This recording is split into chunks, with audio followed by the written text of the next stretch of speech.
back here again at the Amen and the Awkward. Thank you for being here. We're going to talk about our a big topic. Hope everyone is seeing this clearly. I hope we're not stuck or anything. Okay. No.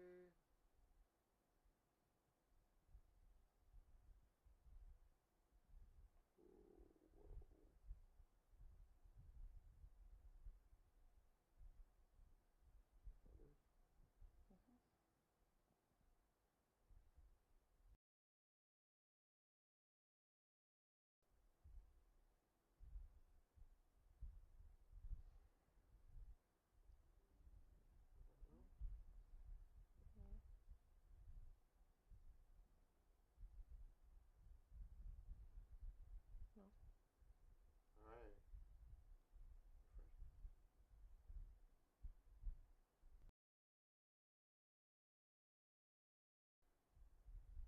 Right. We're back with you guys. Sorry, we have had a little technical difficulties there. But we're here. Um, we're going to start with a word of prayer to begin. Hope everything goes well and not like last week. We had a little technical difficulties, but we hope everything just goes smooth. So we're going to say a prayer before we start. Again, your two hosts, Colin and Leah. We're here with you tonight to bring Amen and the Awkward. All right, let's say a little prayer. Heavenly Father, I want to thank you for bringing us out here tonight. It's indeed a privilege to be here sharing your word with others and also uplifting and encouraging those that have maybe made a few mistakes or even trying to overcome the mistakes they have made in the past. Help us to be able to bring some light to some awkward topics and help us to be able to uplift your name in everything we do. In Jesus' name I pray. Amen. Amen. So tonight's episode, I know you guys have been seeing it posted for the last week and a half or 2 weeks. Let's hold that. And we've been interacting with you guys via the social media, the Instagram page, asking you guys a couple questions on our stories, and some of you would have interacted with us and given us your views and your inputs and whatnot. So tonight's episode, it might hit a little close to the heart, but let's start with a question. How far have you ever been in a relationship before you realized you were about to break? Something similar to this question on the Instagram page. So you guys know the topic for tonight. This is part 1 of a 2-part series, Bending Until I Break. The question for tonight: how far have you been in a relationship before you realized you were about to break? Now, if you raised your eyebrows at this, or if your spirit whispered a little too far, that you've been a little too far, then this topic, this episode, this series is definitely for you. For sure. So we're just letting you know, we're not here to bash love. We're just here to spot these signs, the red ones especially.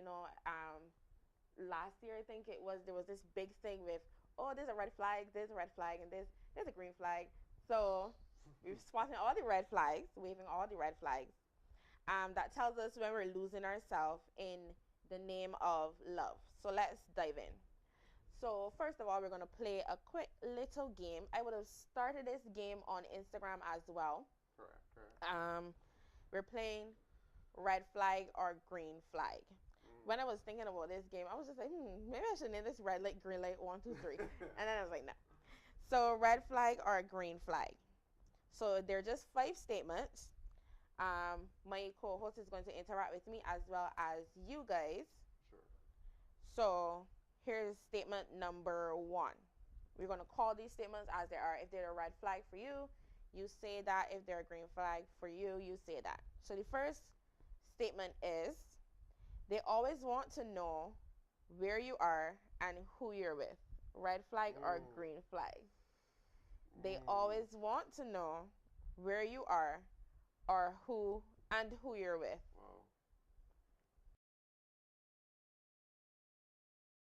I feel like it go both ways, and I feel like it go both This is a ways. red flag and a green flag for you. Yeah. Explain. Well, you see, it's a common courtesy. It's security wise, you Mhm. know. Like I just want to know where you are to make sure you're okay, you're all right, so on. But having to know everywhere you go, I think that becomes a little controlling. Mm. You know, that's what I think. That's an important word. Mm. Controlling. Let's put a pin in that one. You feel guilty when you spend time alone. You feel guilty when you spend time alone. Red flag or green flag? I want to say red I'm flag. gonna say Red flag. You feel guilty when you spend time alone? Yeah. so. You have a partner, Uh huh.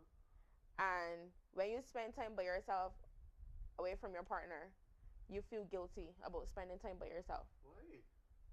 So that is a red flag or a green flag. I it's a red flag. If you feel guilty, that means you don't feel comfortable spending time with yourself. I know you think differently. You know. You see? I know Okay, you the think third differently. one is they hype you up in public Yeah. but criticize you in private. Mm. One more time. They hype you up in public What but criticize? criticize you in private. Mm. I think all corrections should be done in private. I agree. I agree. So red flag or green flag? I think green flag for this one for sure. For me, I don't know what the audience think because I don't see anyone saying anything, so I assume they are okay with whatever. Okay. Yeah. So the next one, you stop doing things you loved to keep the peace.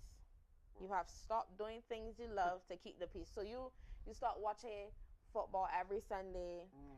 or you stop, I don't know, girls, doing your nails all the time to keep the peace because he doesn't like the fake nails, or you change how you dress Mm. or something. You stop doing things you love to keep the peace. You start recording your little content videos. Who knows? Yeah. Red flag or green flag? It's definitely a red flag. Hmm. Definitely a red flag. I know some people say differently. Some people say, well, compromise. Another important word. You see words Mm. coming out today, See guys. that? The last one, they pray with you, but don't play fair emotionally. Mm. They pray with you, but don't play fair emotionally. Red flag or green flag? Definitely a red flag. Definitely a red flag. That's like going to church and the the pastor is telling you all the good things, Mm. but then he doesn't seek to see why you are hurting or nurture you and grow you in any way. He's just Hmm. there to rule the law. And I said, let's pray about it. Let's pray about it. I know you're heartbroken, but let's pray about it. Sad. Okay, guys. No, my co-host would have basically said that almost everything is a red flag. Not everything. It's giving fire truck. It's really giving fire truck. Bum, bum. So Oh boy. let's go on to our first segment, the subtle erosion of identity. Oh. Yeah. So bending until I break, Yeah. Mm. let's address the subtle erosion of identity. Talk about the first sign, the slow fade. Do Let me ask you this question. Mm. Do you think people realize when their identity starts to erode in a relationship? Um. You in the audience can answer as well if you feel to. We'll always stop and that's it. So let me read the question again. Do you think people realize it? I really don't think so. Um. We get so caught up in the lovey-doveys stuff. We just see we trying to make our partner happy, and we don't realize that we are just identities change, our personalities change, and we falling apart. We are not who we were when we went in. Not saying you're not supposed to change for the better, but when you don't notice the change, how do you know if it's better or worse? Like it's crazy, for sure. But I don't think people really notice when these things are happening. I think it starts with these small little sacrifices, and that starts to chip away at who the person is individually, who they identify as. It may seem, these small little chips may seem harmless at first. Yeah. So it's like, let me see if I can find an example. So I would have used the football thing or the nails thing. Let's use the nails. Let me attack the girls because they don't want nobody to say that, oh, you're attacking the men, or the men getting attacked. No, we're gonna attack both. So your partner tells you, okay, well, I don't really like the nail thing, and I don't like the hair thing. I like natural stuff. And at first, you may feel like, well, you come and find me this way. Why is it a problem? You talked to me when we were this way. Why is it a problem now that we've gone ahead? You understand? Or you come and you find the man watching football every Sunday. Correct. I know it's a problem. Well, you gotta watch football every Sunday. You can't just spend time with me. You can't just let me go somewhere. I think those are part.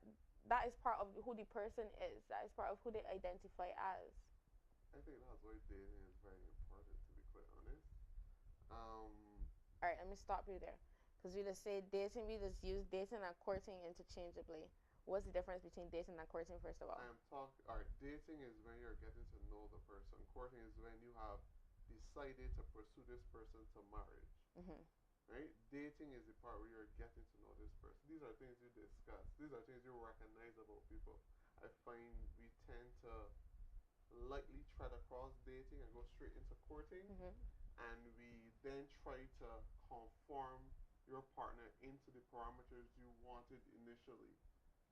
Understand? When you knew full well they were not in those parameters. Yes, there's some give to it, but realistically, sometimes we try too hard to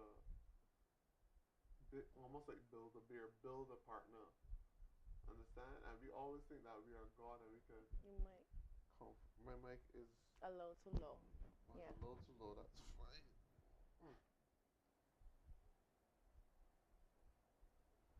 Alright. I hope it's a little better now. It's better now? Or can you tell me if it's a little better? Yeah. Alright? Continue. Right. So sometimes we always have the thought that, especially as Christians, we think we could encourage people or fix people or push them in the right direction. We always have that thought. But sometimes we need to always be realistic in our ideals and what we want, and just either stick to it or let it go if we know we want to pursue this person.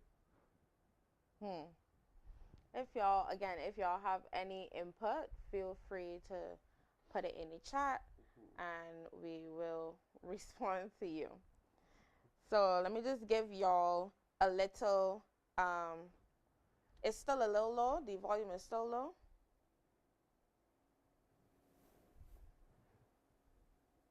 Is it both of us or just one? Let us know.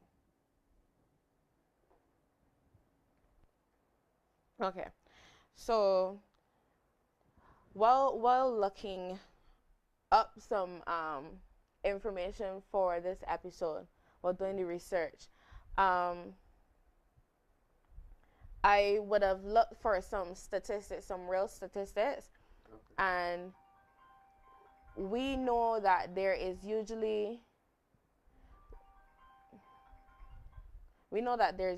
a lot of emphasis on more so the married couples who get divorced, but let me give you a little statistic here. According to the 2022 Psychology Today study, 43% of people in long-term relationships say they have felt like they've lost themselves. 43%. That is a lot. That is a lot. 43% say that they felt like they lost themselves. Yeah. So here's my question to you, and here's my question to the audience as well. What does it look like when someone starts to lose themselves in a relationship? Have you ever felt like you've lost yourself in a relationship? Of course. And what did that look like? What did it feel like? It seems it's almost like you're going with the flow. You know, you can imagine when you had these dreams and these goals that you had, but now you are placing someone else's goals ahead of yours and putting your goals in the backseat. A lot of men tend to do this when they are in a relationship. So women don't do it? Some women do, yes. I can only speak from a male point of view. I'm side-eyeing you right now. I'm from speaking from a male's point of view. Some women do it as well, but we tend to put our goals and our dreams in the backseat to uplift someone else and help them to get where they need to go. And sometimes this could be at the sacrifice of a lot of personal things that you may be letting go of. It could be simply this: a guy wanted to purchase a certain car by year 5 of working at his job. If we go any higher? His mic is still low.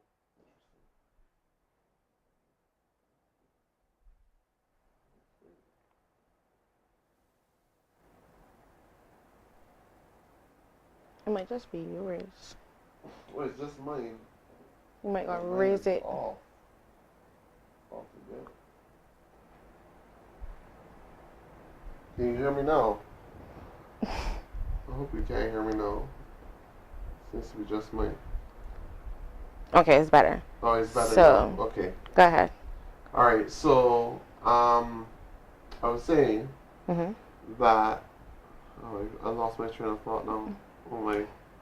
Yes, but repeat the question for me. Let me get about my train of thought. Okay, right. Have you ever felt like you lost yourself in a relationship? How did it feel? What did it look like? Right. You tend to, again, as I said, put your goals in the backseat and you try to conform to someone else's goals. I was talking about, you say you had a 5-year goal before you had met this person.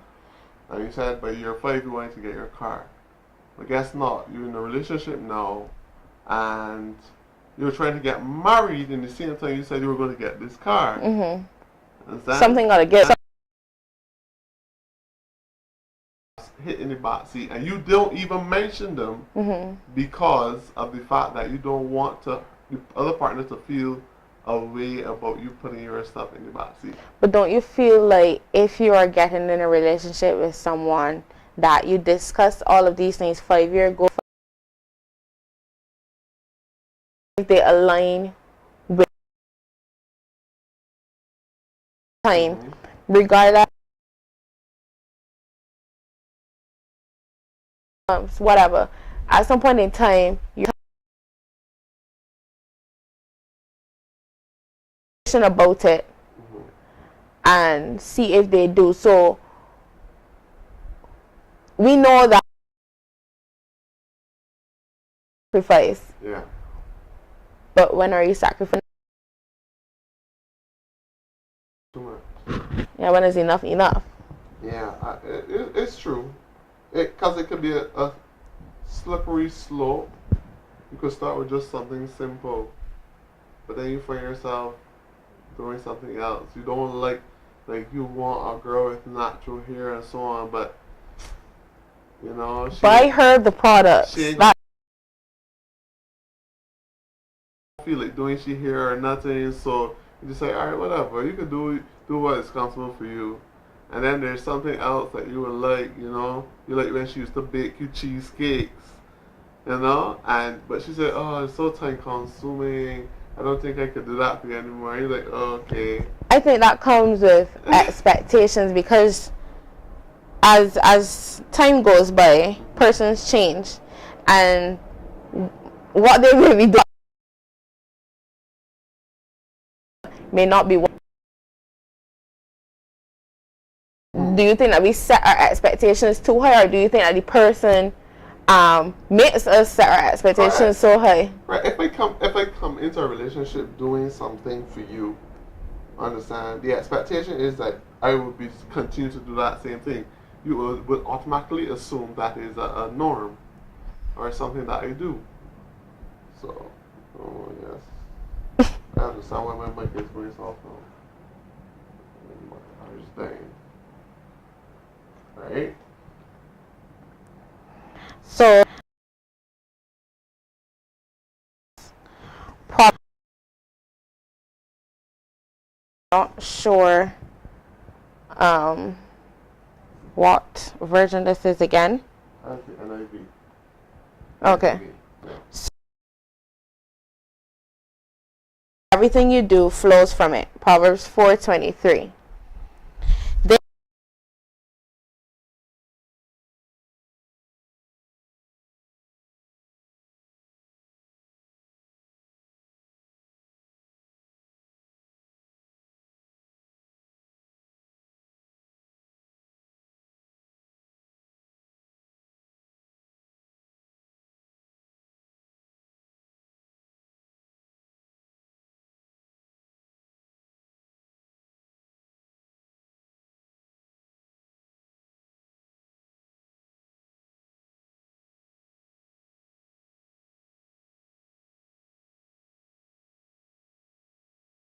Relationship. This could be a present relationship, a past relationship.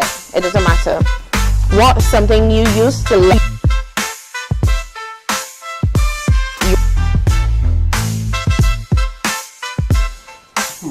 know? What's something you used to love doing that you had to stop because of a relationship? I'm a little different.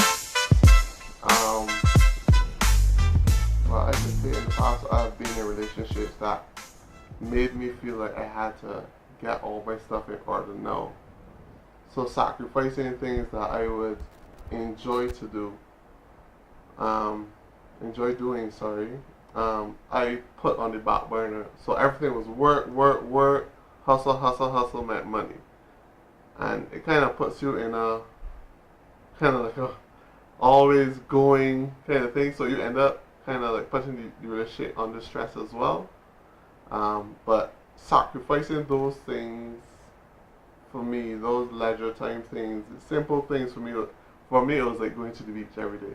Mm-hmm. I like to go to the beach every day. I would go to the beach every day. I used to pack my clothes in my vehicle, and every evening after work I would go to the beach. Even at lunchtime, sometimes I would go to the beach at lunchtime and then go back to work, or I would go in the morning and then go to work.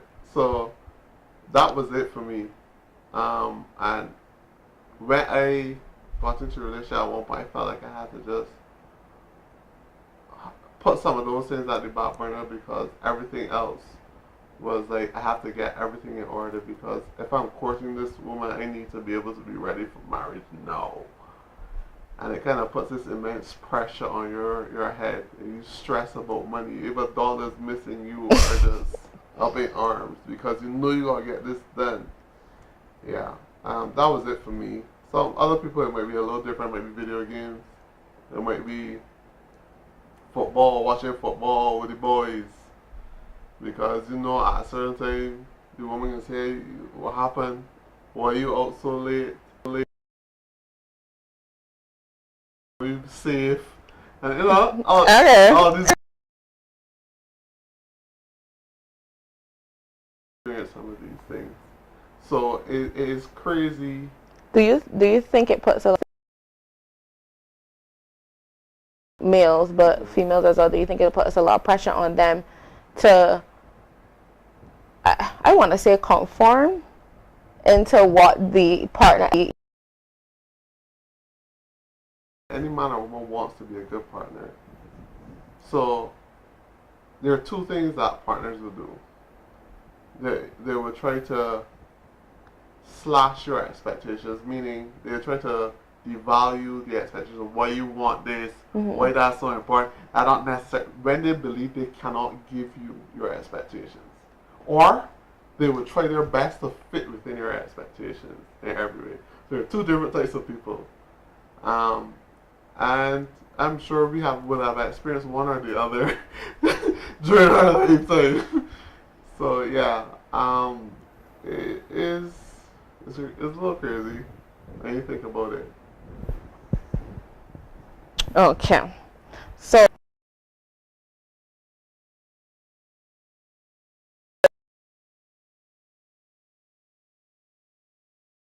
that we were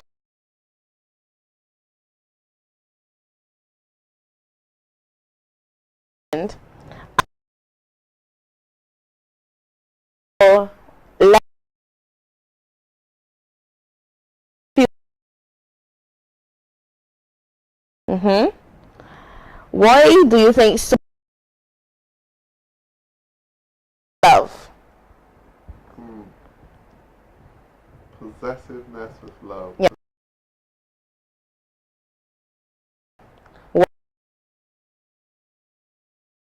Possessiveness with love.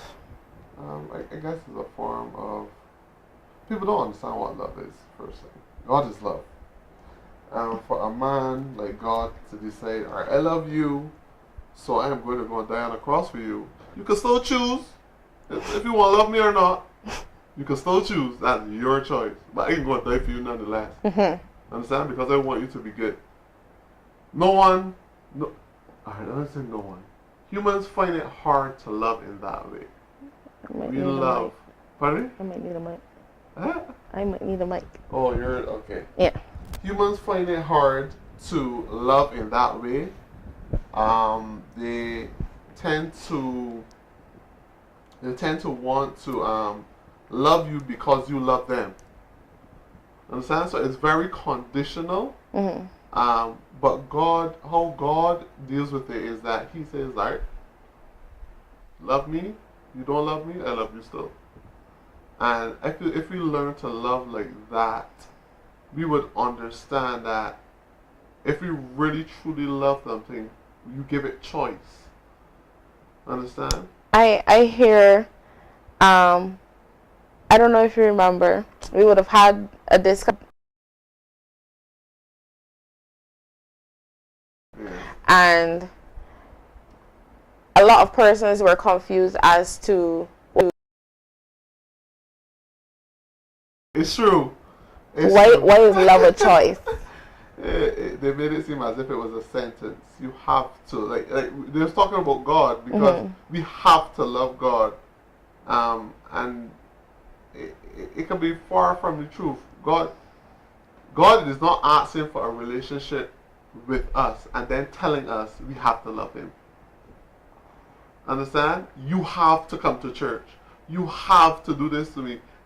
How does that make us any different from me telling my wife, I want 3 meals every day? I hope you at get a it. certain time, or else. Biscuit and cheese is a meal as well, okay? Is nothing that God wanted us to have, but it stems from selfishness. You not wanting anyone to have access to your things. And it could be anyone or anything. So people will play, using video games a lot because I know a lot of boys play video games or watch football. So video games, if you put that before me, I have an issue with that. You see so many videos on social media that show women destroying consoles and just destroying TVs because he's spending too much time. So possessiveness stands for selfishness, and if we have the love of God within us, we won't have to worry about that. I when researching, I saw that I heard some is that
jealousy is a natural reaction when you invest something, investing yourself or investing your emotions into something. Because just like, let me relate it back to, I talking to men because I can only talk from a man's point of view. A man will have a car that he loves so much. And when he goes on the road and somebody scratch the car, it will enrage him. Hmm. Just like if he has a beautiful woman and a man is standing not too close to her for too long, got she skin and she teeth, he will The joke be might be funny. enraged. Well, and when I say enraged, I don't mean angry, but in some cases, some men will get angry, but some men will get annoyed or upset, or they will try to block. They will come and stand next to the woman to figure out what making she laugh so. And some women do the same thing. Mhm. So So don't you think then that that is defending the territory? no, It's not being territorial. you shouldn't have to defend territory that you know is yours. Mm. If you believe that the territory doesn't belong to you, you defend it. Like, I've used war as a thing. When they invaded a place and took the land or whatever it was, they had to station themselves there for a while before, so that they wouldn't be invaded back to take the same place that they claimed. So just like squatting and so on, it leaves, my mic is soft. Just like these things. Um. Right. So just like what I was saying before, we we being jealous is not a way to protect people from the person. If someone is for you and that person is yours, you don't need to block or be jealous. Jealousy is natural, but you don't need to be jealous. Okay, let me. I just looked up jealousy. Oh, lost. Definition of jealousy. Oh wait, it comes from the same Psychology Today that we read from. Yeah. Jealousy is an emotional reaction activated by the actual or anticipated interest in another person by someone we care about. When a third party threatens the bond that exists in a partnership, we may feel insecure, rejected, worried, angry, or self-doubting, among a host of other undesirable feelings. The thing is about jealousy, right? Most times when you hear people are jealous, it's not based on any true fact most of the time, you know. It's mostly about what you assume and what you feel. Mm. You will never hear a woman doesn't get jealous of another woman if the woman came to her and said, "I want your man." No, she would just get annoyed or peeved or angry, but she's not going to get jealous. Another woman comes to another woman and say, "I want your man." That's Yeah, what you said? or anything like that. Once a woman that states her intentions for your friend, it could be a friend that she wants to be friends with your friend as well. You won't be jealous of her because you know, understand what her intentions are. But if you see someone, you could say chummy with your friend, and you're like, where this person come from? Who's this person? You might just running wild. You get emotional. This person want to attack my friend. No, no, no, no. And it becomes based on emotional assumptions. But usually jealousy isn't formed based on fact. So we looked at love. We looked at jealousy. Now let's look at the control aspect of it. Geez. Problems. Because we're discussing confusing control for love.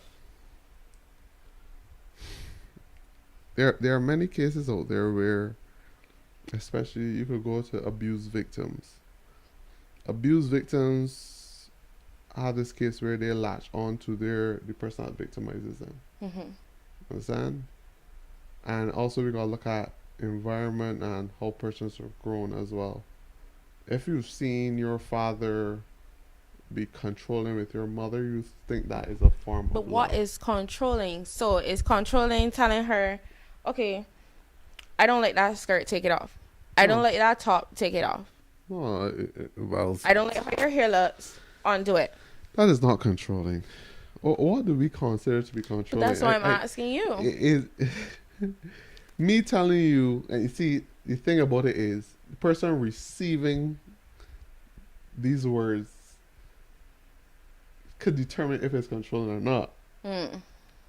Because if I tell you, probably how I say it too, that's a big thing. Yes, tone, definitely. If I say to you, I don't like that skirt, can you wear something else? Can you tell me why you don't like it? Yeah, right. You may not take that so well, and you might take it as control. Or that's not controlling. That's still not controlling. But if I tell you, change that skirt, I want you wearing outside. Who are you talking to? I don't want a man looking at you. Change that skirt. You're being left in here until you change that skirt.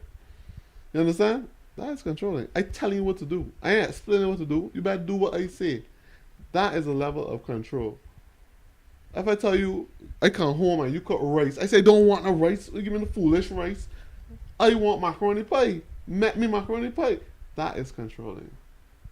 And some people experience that through their lives. But the same thing that I was just speaking on, and sometimes the smallest thing can be controlling for different people. Correct. So if you see me dressed in a particular way, right? Let's not use eluding dressing, but if you see me dressed in a particular way, and it's not something that you like, before you discuss it with me, you just say, don't do that. Correct. Don't do that. I ain't telling you why, and you don't ask me the reason why. Is I tell you so, hot, skip, take it off. Correct. But that's controlling for some people, and it's not just the way in which you say it, it's just that might just be controlling, and that also causes the person to feel like they're losing their identity because they identify as what they you talk about one type of person, but there's going to be another person, and I know of people like this that like that. They thrive on it. They like when a man or tells them what to do, or the macho man started something. Understand? Okay. They like that, and that is as a result of upbringing. They've seen it, they like it, they may have seen it on TV, and that might be their kink or their thing. But it's not healthy. No, it's definitely not healthy for sure. I would never tell you it is healthy. It's not healthy. So you have to be really, if you're in a relationship and you want, let me say it, you want to tell someone what to do. You can't be possessive. You can't be controlling. That you can't. So remember I was talking about jealousy, and it means that the person cares about you. Oh boy. And society has honestly normalized, when the person is jealous, that means they care. Yeah. That just means that they're looking out for you. But 1 Corinthians 13, 4-5 lays it out very, very clearly. And I know that a lot of us know this verse, know this chapter altogether. Love is patient, love is kind. This is New International Version, right? Yes, it is. Right. Love is patient, love is kind. It is not self-seeking, it is not easily angered. If they say that they love you, but their love is invasive, manipulative, or controlling, then what kind of love is that? It's not love. See, that's what I'm saying. We confuse so many things. It's not love for you, but that may be what that person knows as love. But because love has a different definition for everybody. Society has damaged everything. Like social media, everything. Like it's like crazy how media has just destroyed everything. We have hinged everything, every social construct, every act of God, everything based on emotions. So we decide now, alright, I don't feel like being a man today, I can be a dog. Alright, this is what love is for me. I can beat my wife because I love her. Understand? No, I want to have an open marriage. I still love my wife, but she will understand if I have 2 or 3 women on this side because I'm a hungry man. I need to be satisfied, we have just destroyed how what love is or what God intended love to be. Understand? We can't have a tight knit relationship between two people with a warped sense of love. We have to go to the first person that created love. We can't have love without him. He is the definition of love. We cannot have love without him. So it is impossible to be possessive, controlling, manipulating, disgusting, and deceitful to one person that you say you love. Understand? And the people will tell you about so many different types of love, but these are different expressions of love. But love is one constant thing. How you express it to different people is different. But the source of love is God. Proverbs 3:3-4 says, "Let love and faithfulness never leave you. Bind them around your neck. Write them on the tablet of your heart. Then you will win in favor and a good name in the sight of God and man." I think Sure that's words have important. not been spoken. I think that's important for us to remember. Okay, so Colin will touch a little earlier on the domestic violence and stuff. Correct. So,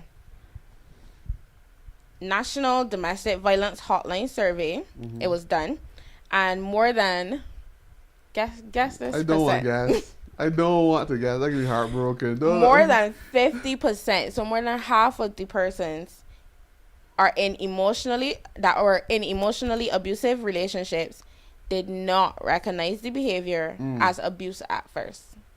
And why is that? How would I know?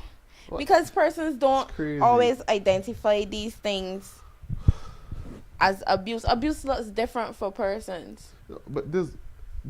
Again, yes, there are different forms of abuse, so I can understand that.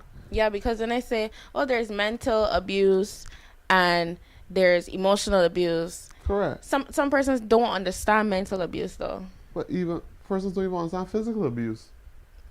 That's true. Understand? But they could go Because down the physical road. abuse could look like, oh, we play fighting and it's so rough. Yeah, but if I go down the road and a random man punch me, I can fight because he shouldn't be punching me. But because it's my partner and he give me a little punch when we were playing, quote unquote playing, it is not abuse. You know? Or he may say that I'm stupid. And that is a form of abuse. That's just we talking to each other rough. That's how we talk. That's how we talk. No, that's subtle forms of abuse. People don't understand. When you demean and break down somebody's personality and emotions. I don't even want to say emotions because if you're not noticing it, you really don't know how to feel. You just recognizing it as that's what he's doing. So it's crazy how we kind of blanket everything with a top coat of love. You know, everything that falls under love is good. Or what we consider love to be. Correct, our definition of it. Because we know what love is, but some people out there just have never experienced love. And that's why it's so important. You talking for me? I talking for you. I talking for you. You know what love is. Let me be controlling. You know what love is, man. But some people just haven't experienced it. You know, having a rough childhood, growing up in a rough house like that, you don't know what is the purest form of love. Your experience with love is so damaged and trauma filled that you haven't experienced that pure sense of love. And you know, and we see it in movies, we see it on social media, we see it in real life. Like, these things are real. So sometimes the background that you come from shapes how you look at things in life. Correct. And you know, I think it's a Caribbean thing or a Bajan thing, I don't know, but the generational curse thing. Yep. So unless you are intentional about it, you have to want to break the cycle. Yeah. You have to want to, okay, well, my mother treat my father this way, or my father treat my mother this way, or my mother treat me and my siblings this way, or my father treat me and my siblings this way. I'm not doing this to my child. I'm not doing this to whatever family I have. I'm not doing this to my friends or whatever, because it can manifest in so many different ways. You could start to lash out at school. You could start to lash out at work. You could start to lash out amongst your peers in a social setting. Correct. It can manifest in so many different ways, you You know? know, I feel every session we're gonna talk about therapy. Go No, to therapy. I am so serious because we don't talk about it in church enough. It's true. And I'm sorry, but therapy is important. Therapy is important. When we went to the CIAA, Refine the series, yeah. Refine the series, right? I was elated and a little bit shocked that the guys were talking about therapy. I know there's a group of guys that talk about therapy. Some of them are in therapy, which I applaud them, you know. But therapy is something that we should integrate into our lives, because sometimes you could grow up in a perfect or somewhat perfect household because it has all the characters of being perfect, but still experience trauma. Understand these subtle things that your parents might not see as trauma because they are giving you something better than they had. Mm-hmm. So, and you gotta remember that parents are learning at the same time they have you. They never had if a parent never had a kid before or children before. This is their first experience having children or having a even set if of they children. have more than one, Every child different. Every child is different, so they're still learning. Yep. Okay, I gotta learn how to deal with this child because how I deal with this one ain't how I could deal with this one. Correct. So it you can't expect perfection from upbringing, but I think it's very important to have therapy within the family and even on your own, so that you can break down some of these things, so that when you start your own personal family, you're going in with educated mindset, so that you could make better choices and hopefully your child will be less trauma impacted. Hopefully. Somebody said, big up CAA, they're the best. They have some good discussions, guys. So on some of the nights that we are not on and CAA has their Refiner series, do come out because they have some really good discussions as well. So let's just continue really quickly. I am throwing this question to the audience now. Have you ever caught yourself, and also to you, have you ever caught yourself calling unhealthy behavior normal because you are trying to make it work? Not me. I kind of got a little disgusting streak. You know me. When I find something weird, I can scrunch up my face and be like, "You think about this, though? You study this? That doesn't make any sense." But I know people that have come to me and said some things that people have done, and they was like, "Yeah, but you know, that was just that one time," or you know, I just let it slide. Yeah. I want to see if he can do it again or if she can do it again. Don't look to see if they can do it again. Nip it in the bud. Just wave that red flag. Red flag. I should have bring a red flag today. Don't worry, you're going green and they going red. So I can just shit. Hey, clearly, Yeah, shit. But yeah, like for sure, a lot of persons don't recognize their behavior as unhealthy. Yeah, you see, that is why even something I would tell you, I may not see something that I did as being wrong, and it's important that you tell me so that I could take accountability for it. But we also have to look at how we receive those things as well. Not just how they're said or the fact that we say, but how they're received. Because persons don't usually like to hear bad about themselves. Yeah. So that's why a lot of people opt to say, okay, well, this behavior normal. Let me just leave it alone for the sake of trying to make it right, for the sake of peace. Correct. Yeah, I've been in places where people have told me that nothing wrong with me. Nothing wrong with me. So I good. You can say what you want. It gotta be the other person in me. Nothing wrong with me. And you just like, yo. Is it me, Jesus? How delusional can you possibly be? Am I the problem? It's like, yeah, you sort of ask yourself that. Am I the problem? Like, I don't think I'm the problem. I think there might be a little issue here. I don't think I'm the problem, though. It's crazy. It's really crazy for true. I don't know. I don't know how people could just look at blatant red flags and just say. But it may not be blatant to them at that point in time. It may be under a disguise, because I've had some past friends who have been in relationships that to somebody from the outside looking in, I just looking like, Nah. like, you could see this? Could it not You be? could see this? Or it's just me? Let me know. Right? Am I the drama? Because you could see this. And sometimes you don't want to tell them, oh, well, this is what I noticed, because they're going to be like, man, you just jealous. Or they're going to be like, I didn't see that. I didn't know what you're talking about. He's just, you know, because they're playing off the unhealthy behaviors as normal. And the worst thing you could do is get in the midst of that and then to make up. Yeah, and I'm just like one time I had to ask one of my friends, like, you okay? No, me? like I sat with them and I was just like, are you okay? Like, are you seriously okay? Are you happy? And I was like, yeah, we good. That's how we stay.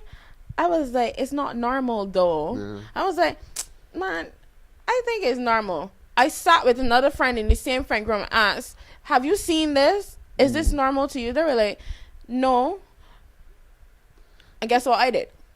Close your mouth. Yep, correct. Because I told you about it. He was like, it's normal. Cool. Yeah. If you can't Go see ahead. it, you can't say either. I'm blind. Go ahead. One thing about me, you could come and tell me, I would come and tell you, well, yeah, I see this, I noticed this, and you don't want to listen. But regardless of what happens after, I can still be there. I can still listen to you. Yeah. I don't think, I don't know, some of my friends would have to attest for this. The 5 of them would have to attest. I don't think I'm a person that say, I tell you so. I'll just be like, come, let me console you, because this moment is not about whether I told you so or not. This moment is about the fact that you need that blanket right now. We could talk about the I told you so's later, but you need that blanket right now, because even though you would have been alerted to the fact that some of these behaviors that you're experiencing in your relationship are unhealthy and they're not normal, but you've been, what's the word, groomed or coerced to think that these are normal behaviors. Climatized. Yes, climatized to think that these are normal behaviors. They're not. Yeah, they definitely are not. I've seen also too much of that. You know, like I don't know why though. Like I you know, just sitting here thinking, just like, why do people sit there and just take these things over and over? Like, for love. Imagine somebody come, talk to you, say they're interested in you, and then you see them with somebody else. But you still decide, you know, I can still talk to you, you know, because he's telling me that he really like me. So I gotta be number one, you know? Keeping you in my back pocket. You know, I gotta be number one. And then, you know, they will come and tell you, oh, well, we're not talking about any Christian young couples, of course, but they're going on to have sex with somebody else. You understand? Well, somebody else. Let's say they have sex with you and somebody else, and then come across. So, and then they come back to you and say, "Oh, that was a mistake. You know, I didn't mean to do that. You still not number one." And then the person just swallow it and continue. And it goes on like that. Or you see some sort of small increments of disrespect, and, you know, and you just shrug it off.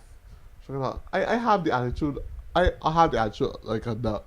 I usually shrug off a lot of things, and I don't hold things like a fridge. But I think sometimes we need to recognize when people are plain in advantage. our faces. No, yeah. Plain in our faces. Let's say for what it is. Yeah. Let's call a duck a duck. Yeah, you're playing in my face. It's really crazy. And I find, especially on the women's side of things, women lose a lot of respect from a lot of men when men see those things happening. So, if a guy has a friend that is doing that to a woman, he tends to not respect her, the woman that he's doing. It's not that he respects his friend any less. But you know the respect is also lost for the man as well. No, not with men for some reason. I talking for men. For men, for some reason, it does not dwindle Talk too for yourself far. Before these people attack you here.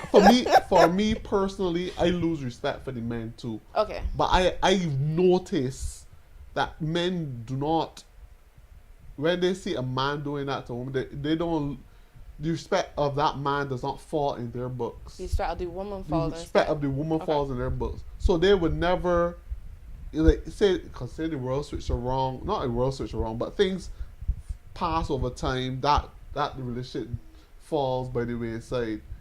And now this friend meets her later on in life, and she may be interested in that friend. The friend is not going to take her seriously because he remembers that she let a man drag she through the mud. And to him is like, you ain't nobody for me to the queen of mine that I should uplift because you ain't gonna head top. You are not my African queen. Yeah, you ain't gonna head or top. the girl of my dreams. And you are a clown. Men, technically, that's how I think that's how a lot of men just look at it. I'm not even joking anymore, guys. Ready to honk that nose.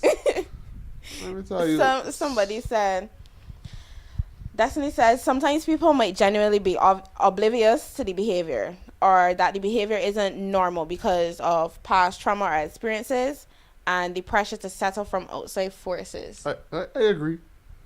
Sometimes we want to. You see the church thing. We go to church, right? And you can't a woman when you to church. Everybody's be asking, so when you get married? When you get married? Oh, this everybody like, yo. And I think like, yo, I just talked to she for a week. Why you think about getting married to this girl? She like, no. We just talking. We just wanted to come to church here together. Give me a break. You know, like it's really hard sometimes. Like you feel all this pressure that on you to marry, and again, remember I talk about we lightly tread across dating, and that's as a result of it. You know, we come to church, we hear everybody talk about marriage, and we don't take the time to date. We just quickly think, all right, yeah, we gotta get married now. So we start talking. Well, you and me now. Let's get married. But it should never quickly go like that. So you just have to get to know these people. There are so many marriages now, right? Young and old. That if they had taken more time to date and ask the right questions, they would not be in the positions they are in now. But what are the right questions? You have to have meaningful discussions. Like, for example, what do you think about polygamy? What do you think about monogamy? What do you think about gay, straight? Were you ever a man? Understand? You cannot go to somebody in this society, in this time, in this era, and ask them, were you a man? No. Were you ever a man? Were you ever a woman? That's disrespectful. Come on. These questions. Understand? What are your thoughts on sex? Because I read an article just the other day. It was another podcast, I think. And there was this woman that said that she and her partner that she was talking to never spoke about sex because they were Christians, and she was saving herself for marriage. And she is so traumatized by the thought of sex. They have been married for 6 years and not consummated the marriage. I also saw. I would have asked. Crazy. I would have asked Colin this question this week because I saw somebody on my WhatsApp would have posted. Is it cheating if a husband? What the question says again? The husband hasn't consummated the marriage. No, is it cheating if the husband has sex with somebody else but the marriage is not consummated? Something along those lines. Yeah. You know who you are, person. You know who you are to ask that question, but I think that's the right question. Yeah, we know the answer to it. I can share the answer to it because obviously the marriage is not consummated, but even when you are dating and someone steps out on you, it is considered cheating. Now, that is grounds for divorce. No, that's a different story. When you're married, that's grounds for divorce. But yes, you cheated. You stepped outside of this partnership, this relationship, and defiled it. Simple. Crazy. Let's continue along now. We're looking at our third segment. Silence is not peace. Oh, jeez. So we would have. It's only what? Okay, for me. We would have spoken on calling the behavior normal for the sake of making it work. You know? Or for the sake of peace. But let's talk about the quietness in the relationship now. Why do you think people stop speaking up in a relationship? You see, you know, people say that it is so loud when you guys are both upset at each other and there's silence. It's very loud because you know your thoughts are running. You're thinking about all these different things. What he thinking about? What she thinking about? You know, it doesn't help to be silent, and I know for sure because what's the term for clock it, guys? This one or this one? I tend to take this premise a little bit, and I'm trying to get over this. This is my crucible. Yeah. So I tend to, for the sake of peace, shut my mouth. Because for me to say what I say, especially when you know you're dealing with women, women tend to no women, and you should be dealing with women, men. I'm just saying. Women tend to be more emotional beings, and sometimes no matter what you say, it is going to end up in an emotional, let me say, I don't know, emotional dance. Let me say, you want to say things because you want to express how you feel about a certain situation, but sometimes women may see you doing the same thing and put it as it is okay to do it because you're doing it, and you may not even notice that you're doing it as well, but you know how it made you feel. So in expressing it, she's going to tell you, but you just do the same thing, and now you're like, but I didn't know I was doing the same thing. No, are you gonna say, oh, but we're not talking about me, we're talking about you? Yeah, right. But yes, are you gonna switch it around? And then there is a whole argument. And for me, I don't like to argue. We can have discussions. Anytime you starting to get emotional and your tones changing and the voices, I clock out.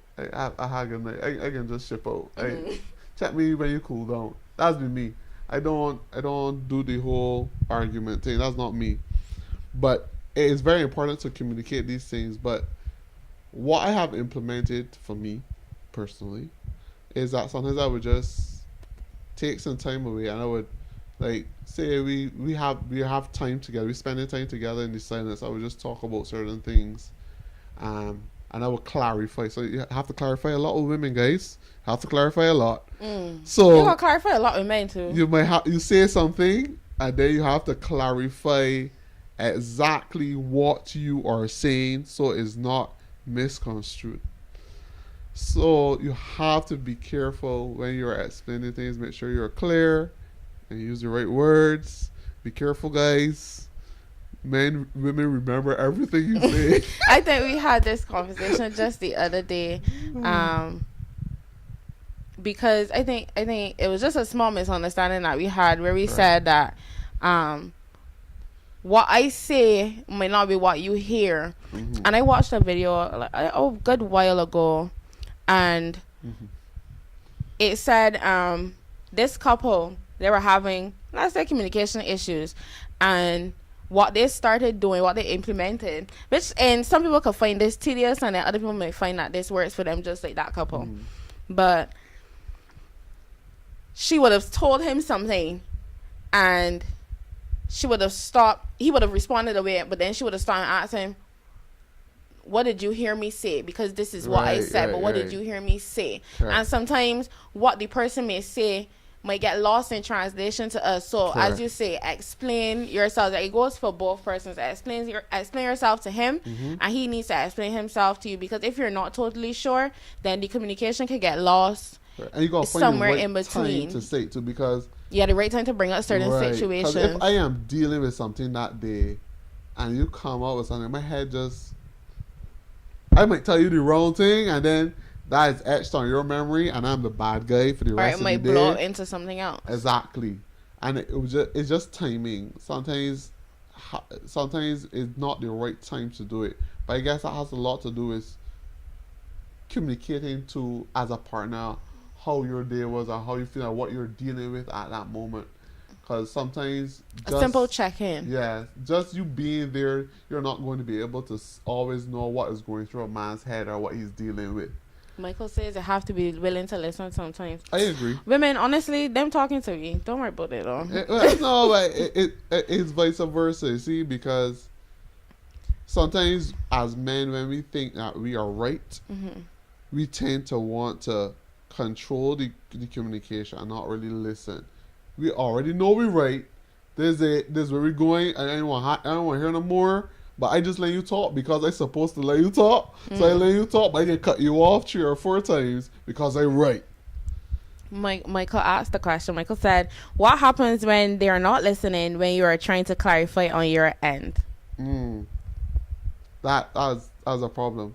For me, that'd be a problem for me. Like, and you see, it has to be a two-way street. I agree, Dominic, because I find women can be very extra. Let me speak for myself too. Women can be very extra. Ego plays a role that can be destructive. I agree. It can, both men and women. But women can be very extra and very dramatic. And this one here likes to tell me that I'm very dramatic. So you told me that too. When we met. Yeah, okay. So what happens usually is that I wouldn't say it's arguments, but sometimes we both get passionate about certain conversations that it feels like we're talking over each other. And what ends up happening, is that the other person usually feels like, okay, well, you're not listening to me. You're not letting me get in a word. You're not letting me say what I gotta say. You don't know what I'm about to say. And you're just preempting me. Correct. It's true. And I think I remember a time we were having a conversation. I asked you, you were ready to jump in and say what I said, and I paused and I said, "What do you assume what I was going to say?" And then he was like, I was like, "Bruh, just let me finish." Like sometimes you don't. You just it's like we both want to control the conversation. Understand? But it's not about. We look at it as like a competition. Like you're trying to win. But if we realize that we are both trying to figure out what the real problem is, I think the conversations will shift. And they tend to shift. They will shift when you recognize, all right, this person just telling me this because they don't want to have an argument or want it to be a big thing. They just want to get around it. They want to make sure it's solved, it's resolved. Not Matthew. Oh goodness gracious! I just always get mixed up between your brother's name, Michael. Let me just say this really really quick. Like, I find that your question. Let me just remind myself. What happens when they're not listening? Thanks. What happens when they're not listening when you're trying to clarify or explain yourself? Y'all both have to be willing to listen to each other. And sometimes, Colin would have touched on it, women are very emotional beings, naturally so. So sometimes she just feels like, well, hey, you're kind of being insensitive to me. You're kind of not listening to how I feel. And sometimes a lot of women, let me speak for myself, when I am in that state of mind, I usually just want that you understand how I'm feeling. And you let me know that, okay, I see you, I hear you, I understand you. And don't just bypass it and say, well, this and that and that. I just need you to acknowledge how I feel. That's just it for me. And some women can be like that as well. Majority, some, whatever. Some women can be like that as well. They just want to be seen and heard and understood, because a lot of miscommunication and misconception comes between when she's trying to say, okay, well, you made me feel this way, or I feel this way because of what you did, and the man just like, well, you geeking out, relax, chill. But to her, it's something very serious. And then on the man's end, it's like, okay, she being a little too emotional. Where's the logic? Where's the logic behind how she behaved? Where's the logic behind what she said? Where's the logic behind what she did? And us women can sometimes lack that logical thinking pattern. Speaking for myself again. Because sometimes I just do things and I just be like, when I look back at it and sit down, I just be like, this did not make sense. Why did I do that? Men do the same thing too. So sometimes.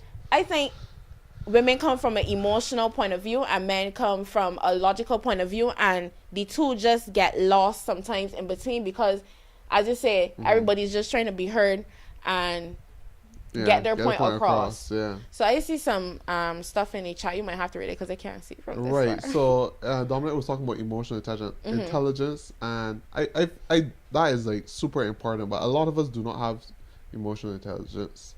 Emotional intelligence includes accountability, and as women do not like accountability. Neither do men. Don't point this at the women. Y'all see how this turned into be. This is not a good topic anymore. No, but I am being real. Like with men, we tend to not want to delve into our emotions, but women don't like to accept when their emotions do impact men.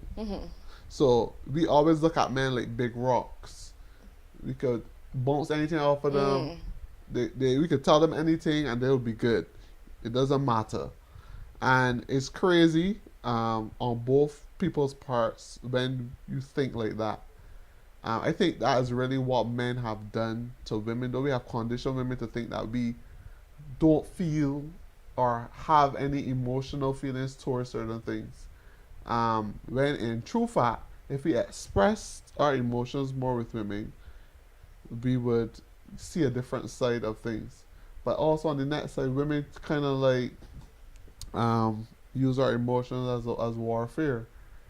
So it comes back up in something else, or she may use it as a joke and think it is funny. Again, men do feel, right? So having emotional intelligence will really help to curb a lot of these bad habits or red flags. Understand? Destiny said, listen to understand, not listen to answer. And I find that I honestly, I have to attack the women because a lot of women do, like, literally, I myself have done this multiple times. We listen to just respond. We just, as the person done, before we even think about what we want to say, we just, all right, open this. Open it. Or you look for trigger words in what he like, said. Oh, this what you mean? This what you say? Oh, this how you feel? Tell me how you really feel. So we listen to respond most of the time. Dominic also said something else. He said, well, I think because we as men are logical in our approach. And I was just talking about that, on areas that ladies may be emotional on, the language of logic rubs wrong with the feeling. It's true. Does. It causes friction, a lot of friction. I've had discussion with women before when it says, I don't want your logic right now. Because I just want your emotions. Correct. I was like, you can't expect something from a man that doesn't come naturally. So it's like, we are always, first thing we can come with is to fix the problem. Why are you crying? How we can fix this problem? You can be crying and you expect the man to sit down there and cry with you. No, we expect the man to console. Or console. So is it wrong to expect the man to console? But that is not going to be our first instinct. Our first instinct is to fix the problem. Because at the end of the day, when I console you, I am not fixing the problem. I am sweeping the problem one side to deal with your emotional state at that moment. And if your emotional state is the only problem, then I would console you only. That would be our first instinct, but we assume, because it'll be something simple. I catch a flat tire today, the tire flat, or I wake up in the morning and the tire is flat. Our instinct is, and you crying, or you upset because you feel overwhelmed. I can't come and sit down and console you at that point. I go in and change the tire because you got places to go. So that is how we think. I think we need to do a topic on emotional intelligence. But anyways, let's get back on chat really quickly. I didn't get to read all of the stuff in the chat, but another fact for us, the Journal of Marriage and Family Therapy says emotional suppression is one of the top predictors of dissatisfaction and eventual breakup. So when silence becomes a survival mechanism, it's no longer love, is fear. That's what they said. It's not love, it's fear. So Matthew 5:37 says, let your yes be your yes and your no be your no. He wasn't playing games. He was saying, be clear and be heard. That's what God was telling us. Yeah. If you're saying yes, say yes loud and clear. If you're saying no, it's no. It's no. That's it. So to ask you guys out there, and I need y'all to think about this truly, what does healthy communication actually look like to you and for you? What does that look like for you? I think we touched on it though. Like making sure that, and this is what well, I was a mass communication major at university, and they always told me that if I wanted to communicate something to you, and you didn't receive the information that I communicated the way I wanted it to get to you, I have not communicated. So if I tell you the dog ran down the road, and you say the dog ran up the road, or you see the dog running this road, that is not what I told you. So you were not communicating. So clarification. That's like the game of passing the message. You're right, the game of passing the message. When the message starts is the one thing, and then when it gets to the end, it's something Correct. totally different. Because we interpret what the person says differently. It's so true. So it's so true. Michael would have also said, am I being heard or just surviving the silence, basically? Yeah. Are you being understood? Are you being heard? Are you being seen? Or are you just surviving within the environment that you are in? I think there's a bigger thing for women than men. Women need to be heard. Men, when they are heard, they feel respected. They feel loved. Understand? But men don't hold on to it as much as women do. Women throw tantrums when they feel like they're not being heard. Men quickly disassociate and they distance themselves. That's also a tantrum. By the Right, way. but a silent tantrum. It's still a tantrum. Okay. Again, and that's from the logical point of view. We're not going to jump up and carry on and cry and no, we're going to distance ourselves because at some point in time we would have said, you are not communicating to me as you should. And once we have said it once, twice, 3 times, you're going to realize that the person can start like, yeah, this ain't making no sense. Let me just head back here, very safe. Because I open up a little bit too much and now I feel as if I'm being taken advantage of. Okay. So we're almost at the end, guys. We're going to look really, really quickly at when compromise becomes contortion. You see that now? So you know they got some contortionists that just fall up in the south like pretzel. I remember watching that African man do with all the head, things. the foot behind the head and literally like a pretzel, So at what point does compromise stop being healthy and start becoming contortion? You know, I was thinking about this, because compromise and contortion can be like a thin line. It can be such a thin line because sometimes compromise looks a lot like, all right, we want to go away in August. So those rims that I had to buy for my vehicle, I put on pause because I want that money to ensure that we could go away. Your compromise might be, well, I decide to not do my nails because of that, No. or something like that. You see, here now. Here she don't want to compromise. There are other things to compromise. My first statement was going to be actually men compromise more than women. No, there are other things to compromise. Oh. No, but men, I don't want to sound bad, right? But I believe strongly that men sacrifice a lot for women, and it's not bad. But I find we sacrifice to the point that sometimes. Ladies, let me know if y'all think this is true. Y'all could private message me. Y'all could put it in the chat. Yeah. Let me know if y'all think this is true. Sometimes neglect themselves, health, like up care, all these things. Sometimes just to appease women. And when it comes to compromise, I find a lot of guys rather step back and let Michael women. said we do. Okay. Step back and let women Whatever have what they want than us get what we want. But compromise is not like that. And compromise is where we come to a mutual ground to say, hey, all right, this month we are not going to buy any seafood shack because seafood shack get too expensive. And we want to do we want to do certain things. We want to travel, right? So that is an equal compromise for both of us. We are both losing and gaining something. Understand? When someone feels like they're constantly compromising, they tend to feel taken advantage of or manipulated. And this is after they have done it so many times and look back. Adasha said the old time men, not these young boys.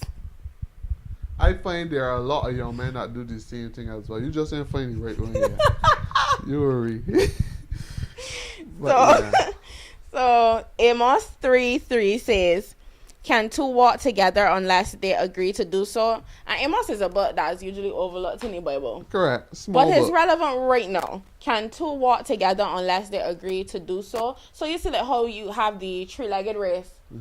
I love that race. That was You my have to best thing. coordinate with that person. You have to compromise at some point in time. So you can't say, "All right, we can go right foot first," and that person say, "We can go left foot first," and then the two wanna, oh, they're falling down. That doesn't make sense. Definitely. It doesn't. I falling mean, down. sometimes that's the point of it. You just want Yeah. roll on the ground, but the You want point go your is way and they want go my way. coordination. It Correct. can't The work. point is coordination, compromise. Yeah. So you can say, okay, we can go inside foot first, then outside foot, and then Yeah. you pick up a pace, you pick up a But some- rhythm, and you go. But sometimes you have the right coordination, but you don't have the right rhythm. You have the right coordination, but you don't have the right person. That Okay. too. Because even when I was at primary school, man, you had to have the right person that was close to your height. Yeah. You understand? You had to make And sure. size. Yeah, size too. They had to be similar in speed. Mhm. Understand? All of Because- these things matter. All Right. of these things are. So when coming to that understanding, you have to have someone that is compatible to you. I understand this. There's compatibility, Mhm. and then there is learnt compatibility. So I may not be necessarily all compatible to you. Like all our ducks may not be waddling together. Let's use that. But some may be. Mhm. But some things I may learn to do, and likewise, some things you may learn to do within a relationship. Because as you do counseling, people will talk about personality traits Mhm. and things that you would have to work on and I would have to work on in order to make it work. Compatibility is a thing that is a social construct that really social media put up to see if this person is your Scorpio or Capricorn, Or if your the match moons together. align, and Compatibility is what you are willing to sacrifice and do to make things work. It is not a standard stagnant thing. Because people change all the time. Mhm. So if you were willing to make something work with someone, you're willing to give and take. And that's really what compatibility boils down to at the end of the day. So compromise, walking with somebody, when we talk about, you gotta make sure that your compatibility with you, probably spiritually, educationally, sometimes education, financially, finances if for that's some what people. matters for you, yes. Understand? Looks. Correct. It's about, don't go and say, don't know that you're let me just say upstanding citizen in the society, You know? and you like to have this sort of way of dressing, this sort of way of moving, and you don't go and look for a block man. No offense to block man, but you don't go and look for a block man when you's a big talk girl, or you don't go and look for a girl that ain't taking care of herself when you's a big businessman. No, because it doesn't align with what you want. It doesn't align with who you are. Mm-hmm. You're not compatible, so the two want to run in a different race. And wait, not only that, They may have some traits that you may like, but the two y'all running different races. right, and that's image wise. But just imagine you're a family man, Mm-hmm. and your wife is a doctor, and she spends a lot of her time away from home. I mean, Don't- but you know you was getting yourself. Right, but what? Let me say, your girlfriend is a doctor. Mm-hmm. Don't get married to someone you know is going to put strain on what you desire. You desire family time. You desire all these Because things. then you can end up looking for it somewhere else too. Because No. that's what happens sometimes. Not always. Sometimes, but you may also feel so alone in the relationship when True. you have a partner. It's true. When people And tend that's a to very not bad be thing nurtured. to feel alone when you have a partner. A partner, which is correct. Very bad. And when people tend not to be nurtured into with these needs or wants that they have, they tend not necessarily to look other places. Some people do, but they tend to they distance themselves and dive within it. They recoil within themselves. Within themselves. Honestly. And that's not necessarily a good thing, and that's not what you want for your relationship, especially when it comes to growing. You don't want that. If you're the only person who is bending backwards while the other is standing still and standing tall, you are not walking together. You're dragging yourself. You're dragging yourself. So, a 2021 relationship trend reports from eHarmony. I think that's a website that you just go on to look for, like Tinder. That's one of them. I thought eHarmony was a site that you go on and look for wedding rings and things. No, don't worry about that. eHarmony found that relationships where one partner sacrifices core beliefs for the other are 60% more likely to end within 2 years. So y'all got 2 years. That's what I say. You see, there are core beliefs, and then there are things that you just. These are conversations that you need to have in the beginning as well. Yeah, you know, every woman talk about they want a 6 foot man, abs, sometimes dark skin, sometimes red skin. Sometimes it's got set up for the beer bellies. I understand. Who hush you more? Who hush you more in here? Understand? But sometimes it is just what has been ingrained in there from media and so on, and it's not necessarily a core belief. A core belief is. You just see, see somebody doing that you want to do too. I want children. I want one man. I don't want him to have no other women. I want him to be my only man, and she to be my only woman, whatever. And those are core beliefs. Core beliefs is you believe in Christ. You're not a Satanist, or neither are you an atheist. Understand? You believe in Christ, you have certain core beliefs. You believe in 7 days, or you believe to go and worship on Sunday. Those are core beliefs. Anytime you sacrifice your core beliefs, you have nothing to stand on. You are a shell if you don't have core beliefs. If you don't have those core beliefs, you shouldn't have to give those up for the sake of love. What? You shouldn't give up core beliefs for the sake of nothing. That's it. Nothing should. Not even your parents should affect your core beliefs. You should not have to give up your core beliefs even for your parents. Understand? So don't think that core beliefs is something simple. Core beliefs are developed over time. You these things are embedded in you. It could be from experiences. It could be from church. It could be from family. But these are core beliefs that you need to keep. Understand? You can't compromise core beliefs. You compromise little things like weave and nails and hair. Y'all think he attacking me and telling me that he don't like my nails anymore? Nah, let me know. It's not that, but those are things that people compromise on. It can be simple things like some women don't like men with long hair. Prefer men with short hair. And I like men with bald heads. Some women don't like men with. So it's like. It gives them the ick. Yeah, so those are not core beliefs. You understand? Core beliefs are things that your personality, your character are built on. You understand? So, just to ask you guys, y'all could think about this question. I have 2 questions for you, actually. What is one non-negotiable you let slide in the past that you know regret? Put them in the chat, man. Put them in the chat. I want to hear. He's being malicious, y'all. But y'all could put it in the chat if you want to. Or y'all could just think about it. What is one non-negotiable you let slide in the past that you know regret?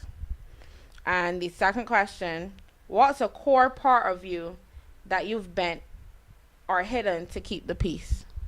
Let me ask you, what's a core part of you that you've bent or hidden to keep the peace in a relationship? To keep the peace.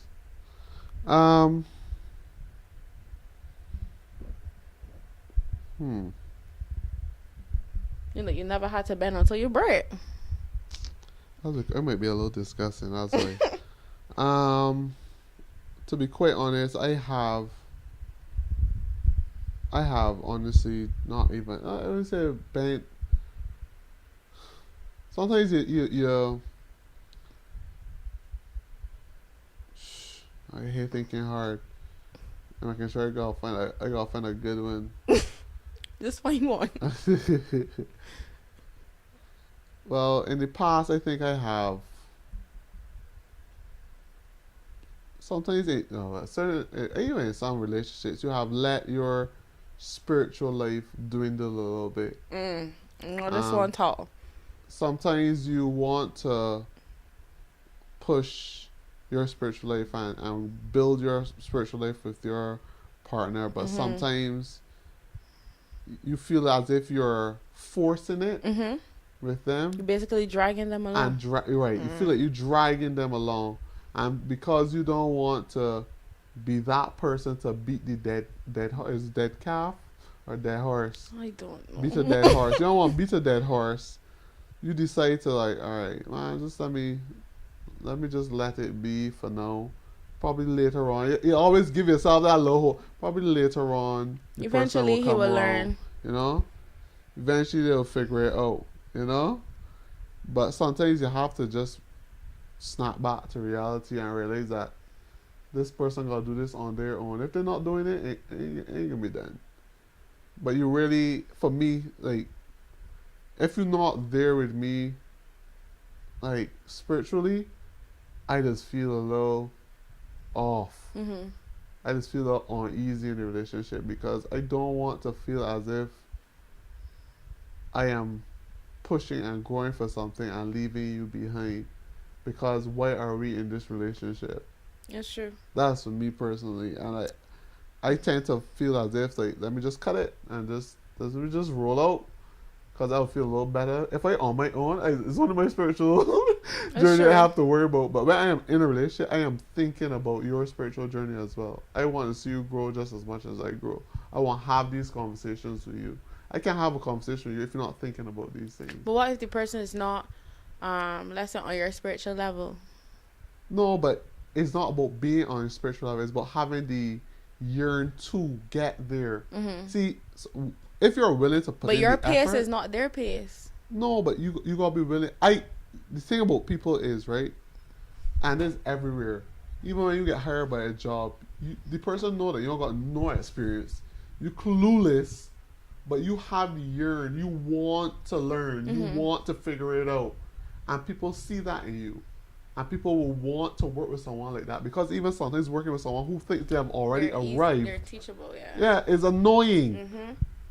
But if you could work with someone who wants to grow, and that's just simple.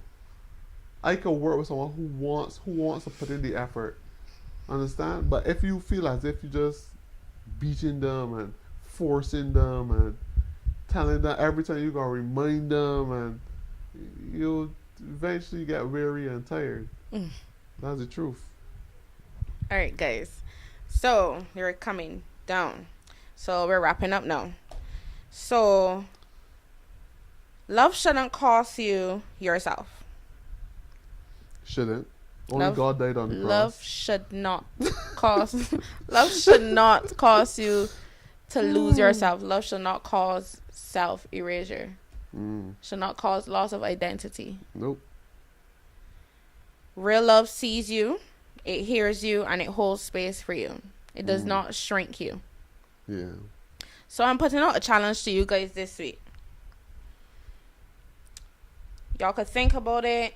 Y'all could journal it. Y'all could share it with y'all friends if y'all want to. What parts of you have you silenced in the name of love? What parts of yourself have you lost, have you silenced for the sake of love, for the sake of keeping the peace in a relationship? That's true. What parts of that? And another thing, reclaim one thing this week, a hobby, a voice, a boundary, a goal that you would have lost as a result of a relationship. This could be a relationship from 5 years, 10 years ago. This could be a relationship recent, 2 months, 5 months, whatever. Reclaim one thing this week that you have stopped doing because you were in a particular relationship or because of a particular relationship. If you want to, you don't have to keep this to yourself. You could tag us and we will feature it on the page as well. But we want this to be a season of rebuilding out loud. Remember, this is just part 1 of this series. There's a part 2, and part 2 of this series is going to be called Reclaiming the Pieces. So now that we've looked at all these signs of brokenness, of bending until you break, we're going to look at reclaiming the pieces. We're going to look at fixing back the puzzle. Okay? So we need to look at it in a sense that bending doesn't have to end in breaking. Correct. It doesn't have to end in breaking. So, guys, thank you for joining us for Bending Until I Break Part 1.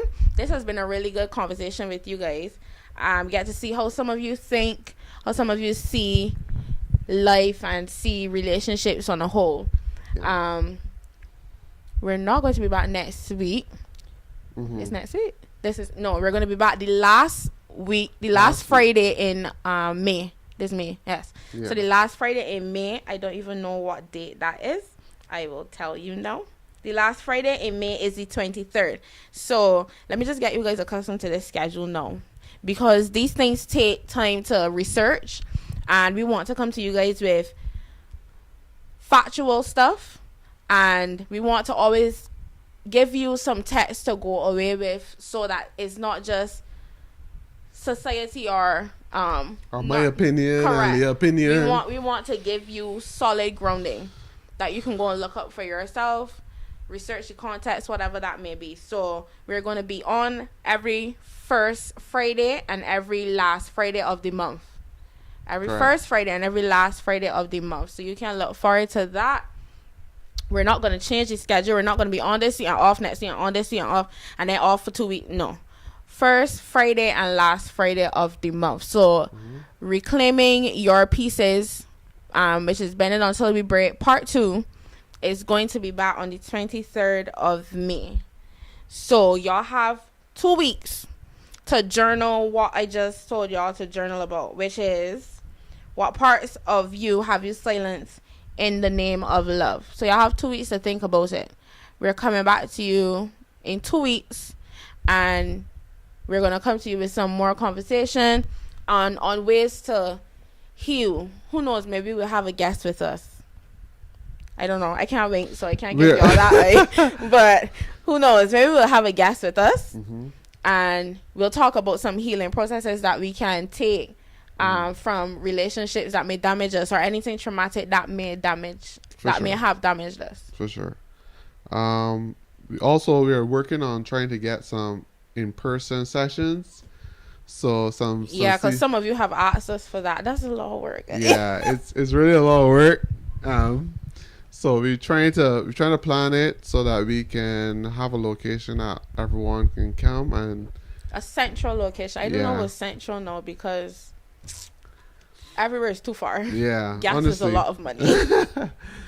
So we're still working on it. We can try. We may have to be doing different locations each time. It may not be one consistent location. But we'll work on it for sure. But we're definitely working on it. So we haven't just forgot about your inquiries into having a in-person session, but we're really working on it, and we hope that we will have something soon that we could share with you guys and get you all guys hyped for this. And with the in-person session, the same 5 people that's be commenting, I want other people to come and interact. If we do in-person sessions, we need everybody to interact with us. Obviously the in-person sessions may be a bit more interactive and have more space for that, so we're going to need you guys to interact with us if we do get the in-person sessions up and going. I would like to thank you guys for coming though. Like we're having a strong repeat of people. Love that. Love our supporters. Thank you. All 27 subscribers and watchers alike. Thank you. Invite your friends, man. Guys, you can always respond in the chat to what we are saying. Guys, you don't have to be shy. We don't bite. You can say what you have to say. Your opinion does matter. Correct. And if others in the chat have an opinion, I can tell y'all like how they say at school. Keep it respectful, but you're entitled to your own opinion, and we will honestly discuss your opinion. And if you have questions, you can ask those questions. We can answer it. The persons in the chat may also be able to answer it for you. So when we interact with each other, we'll get some of those questions that are not usually answered. Correct is right. All right, guys. I want to thank you for coming this evening. We're going to close off with some prayer. And I wish you a happy Sabbath and a wonderful night. Let's bow our heads for prayer. Heavenly Father, I want to thank you for everything we've said here tonight. I know some people were a little shaken by it, and some people were elated to hear some of the issues that they're having brought to light. Only to comfort them in this time, Lord, and bring them out of whatever situation they may be in, Lord. Heal them and help them to see that there is still room for being mended, Lord. Cover them with your Holy Spirit and keep them under your guardian care, Lord, as we try to live lives pleasing unto you. In Jesus' name I pray, amen. Amen. So we are back on the 23rd of May. See you guys then. See you guys. Bye. Bye.